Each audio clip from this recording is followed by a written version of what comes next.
নমস্কার দর্শকবৃন্দ, তো এখনকার সব থেকে বড় খবর ডিএ কেস নিয়ে চলে এসেছে এবং ডিএ নিয়ে কিন্তু আপডেট চলে এসেছে। রাজ্য সরকারি কর্মচারীদের ডিএ মামলায় বড় নোটিশ মুখ্য সচিব ও অর্থ সচিবকে, অভিযোগ মানা হয়নি সুপ্রিম কোর্টের ডেডলাইন। তো আজকে কিন্তু সেই ডেডলাইনটি ছিল 27 তারিখ, কিন্তু আজকে কিন্তু রাজ্য সরকার ডিএ দেওয়ার ব্যাপারে কোনো পদক্ষেপই নিচ্ছে না।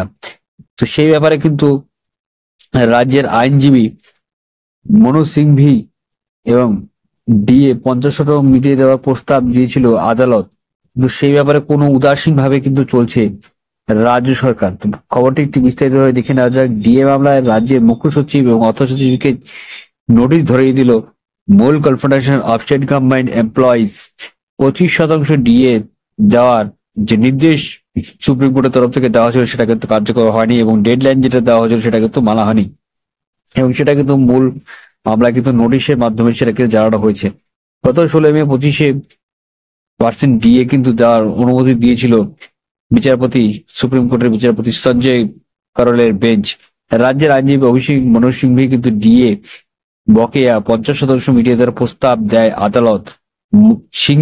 মনোজ সিংভি কিন্তু সমস্যার কথা বললেও মামলা পিছোতে চাইলে 25% ডিএ মিটিয়ে দেওয়ার সিদ্ধান্ত নিয়েছে সুপ্রিম কোর্ট। রাজ্যের সুপ্রিম কোর্টে বকেয়া ডিএ নিয়ে পরিসংখ্যান পেশ করে এবং তাতে 25% মানে 10,400 কোটি টাকা, কিন্তু সেই বিশাল পরিমাণ টাকা এখনো মেটায়নি রাজ্য সরকার। সেই কারণে কিন্তু মামলাকারীর তরফে মূল confederation of state government employees সাধারণ সম্পাদক মলয় মুখোপাধ্যায় তার আইনজীবী ফিরদৌস সামির মারফত ইমেল করে নোটিশে পাঠালেন মুখ্য সচিব ও অর্থ সচিবকে। তাদের যুক্তি যে আদালতের অবমাননা কাজ করেছে রাজ্য, তাই নোটিশ। ডিএ মামলা পশ্চিমবঙ্গের সরকারি কর্মচারীদের জন্য এটি অত্যন্ত গুরুত্বপূর্ণ বিষয়। এই মামলার রায়ের উপর তাদের আর্থিক ভবিষ্যৎ অনেকাংশই নির্ভরশীল।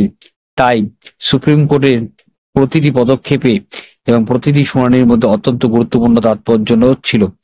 রাজ্য সরকারি কর্মচারীদের বকেয়া ডিএ মহাভাতা 25% দিতে নির্দেশ দিয়েছে সুপ্রিম কোর্ট। রাজ্য সরকারি কর্মীদের জন্য স্বস্তি নির্দেশ দিয়েছিল শীর্ষ আদালত সুপ্রিম কোর্ট।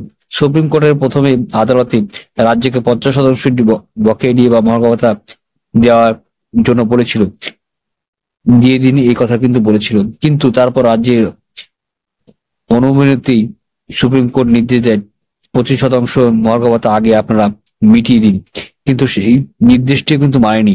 এক্ষেত্রে 2009 সালে 1 জুলাই থেকে বকেয়া মহাভাতা পাওয়া যাবে এবং 4 সপ্তাহের মধ্যে মিটিয়ে দেওয়া হবে বকেয়া ডিএ। এমনিতে এই নির্দেশে দিয়েছিল শীর্ষ আদালত সুপ্রিম কোর্ট। সেই সময়সীমা পেরিয়ে যেতে মুখ্য সচিব অর্থ সচিবকে নোটিশ দিল মূল মামলাকারীরা। প্রসঙ্গত 2017 সালের 27 সেপ্টেম্বর কিন্তু রাজ্য সরকারি কর্মচারীদের জন্য 15% ডিএ ঘোষণা করেছিল মুখ্যমন্ত্রী। এরপর ডিএ মামলায় 2018 সালের 31 আগস্ট কলকাতা হাইকোর্টের রায় দেয় এবং ডিএ সরকারি কর্মীদের অধিকার কিভাবে তা দেওয়া হবে 2 মাসের মধ্যে নিষ্পত্তি করুক স্যাট। এবং 2019 সালে 26 জুলাই স্যাটের তৎকালীন বিচারপতি রঞ্জিত কুমার বাগ এবং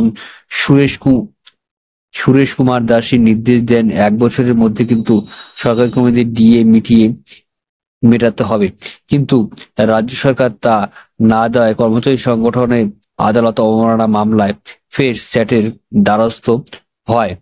এবং এখান থেকে যে তথ্যটি চলে এসেছে, 2019 স্যাটের রিভিউ পিটিশন দাখিল করেছিল রাজ্য সরকার এবং 2020 সালে 8 জুলাই রাজ্য সরকার পিটিশন খারিজ করে দেয় স্যাট, এবং তারপর রাজ্য সরকার আবেদন জানায় হাইকোর্টে। সেই মামলার আবেদন খারিজ করে হাইকোর্টের ডিভিশন বেঞ্চের নির্দেশ দেন এবং ডিএ মিটিয়ে দিতে হবে বলে এরপর সুপ্রিম কোর্টের দ্বারস্থ হয় রাজ্য সরকার।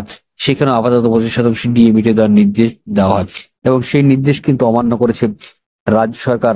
তো তাই আদালত অবমাননা মামলায় কিন্তু আরো বড়সড় এসে যাবে এবং এবার কিন্তু আরো কঠিন রায়ের সম্মুখীন হতে হবে রাজ্য সরকারকে।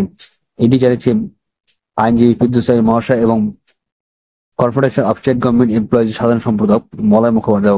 আশা করা যাচ্ছে ভিডিও ভালো লাগছে, ভিডিও লাইক করবেন এবং শেয়ার করবেন, সাবস্ক্রাইব করেন, অবশ্যই প্রেস করুন। জয় হিন্দ, বন্দে মাতরম। ধন্যবাদ ভিডিওটি দেখার জন্য।